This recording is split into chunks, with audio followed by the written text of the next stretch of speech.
Allez, messieurs Pascal Perry, Laurent Neumann, Bonjour Jean-Jacques. Bonjour Jean-Jacques. Alors, à qui profite l'absence L'absence de Marine Le Pen hier. Elle a voulu cette absence. Elle a décidé de ne pas participer à cette émission.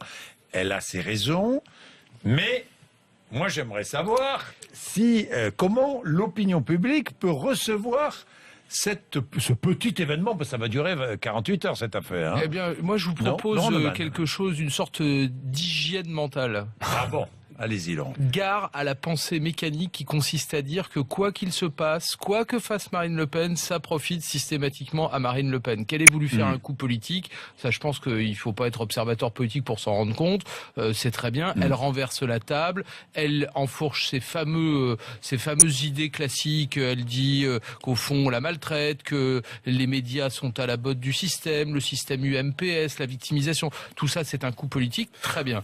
Mais maintenant qu'est-ce qui reste de ça? Il reste d'abord qu'à 6 semaines des régionales, moi personnellement, je ne sais toujours pas ce que Marine Le Pen veut pour sa région.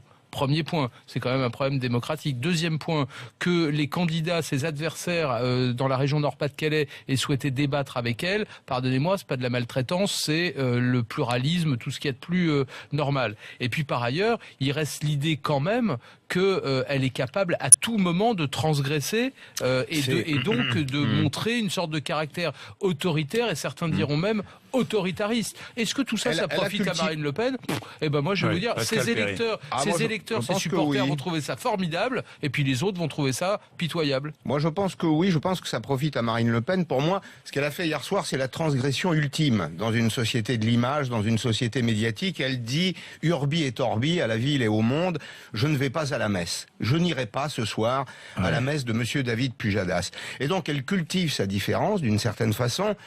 Ça fait au passage un vainqueur, à mon avis, c'est elle dont on parle ce matin, et probablement une série de vaincus, à commencer peut-être par Nicolas Sarkozy, qui est allé ajouter sa voix à celle du premier secrétaire du Parti Socialiste qui est en Grèce, d'ailleurs. Qu'il ne connaissait même pas, d'ailleurs, qu'il disait ne pas connaître auparavant, Alors, il s'appelle Monsieur Kambadélis. Faut lire.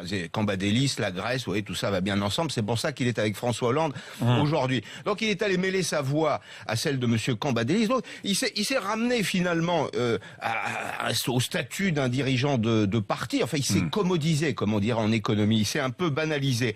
Et puis, il y a une faute aussi à Monsieur Pujadas, qui dit, à mon sens, dans un entretien au Nouvel Observateur que je viens de découvrir, le nouvelobs.fr, qui dit, il faut empêcher Marine Le Pen de dire des contre-vérités. Mais est-ce qu'il ne faut pas empêcher tous les responsables politiques, Jean-Jacques et Laurent, de dire des contre-vérités? Pourquoi elle et pas les autres? Enfin, là où elle réussit, pardonnez-moi, un coup politique, je ne sais pas encore une fois si ça lui profite ou pas, mais là où elle réussit un coup politique, je le redis, parce que je pense à tous les habitants du Nord-Pas-de-Calais, Picardie, qui vont voter dans 6 semaines, à 6 semaines du scrutin, personne ne peut dire ce que Marine Le Pen veut pour cette région. On sait très bien ce qu'elle pense au niveau national, ce qu'elle pense de l'Europe, ce qu'elle pense de l'immigration, ce qu'elle pense de l'euro, ce qu'elle pense de la politique économique au niveau national et sur certains sujets internationaux. Ce qu'elle veut pour la région, je suis désolé, et c'est un déficit démocratique absolument terrible. On ne sait pas ce qu'elle veut clairement pour cette région. Je n'ai jamais entendu parler de ça. Ramenons l'église au milieu du village, c'est-à-dire qu'on ne sait pas ce que pensent les autres non plus. Franchement, il y a une situation de crise dans cette région. Là, c'est pas ce que veulent les autres. J'avais Pierre de Saint-Ignon lundi matin, qui était très bien. J'ai Xavier Bertrand tout à l'heure à 8h35, qui est invité d'ailleurs avant cet événement d'hier soir. Ça fait plusieurs jours qu'il est invité. Marine Le Pen est venue il y a pas si longtemps que ça, même si elle vient moins souvent ici qu'ailleurs.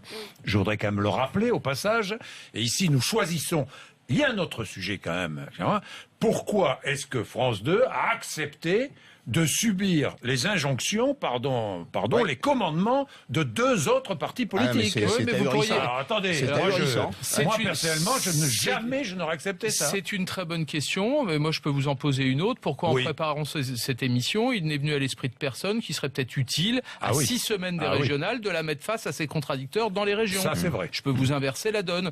Alors c'est un peu pitoyable qu'il ait fallu un texte du CSA, qu'il ait fallu l'intervention que je trouve terrible également de Jean-Christophe Cambadélis et de Nicolas Sarkozy, mais peut-être on peut aussi se poser la question de savoir pourquoi on n'y a pas pensé avant. Mais ça alimente encore cette idée simple qu'il y a un syndicat des sortants et qu'il y a quelqu'un qui est nouveau dans le jeu, et donc c'est une vraie erreur. Et à ce niveau-là, c'est vraiment une faute.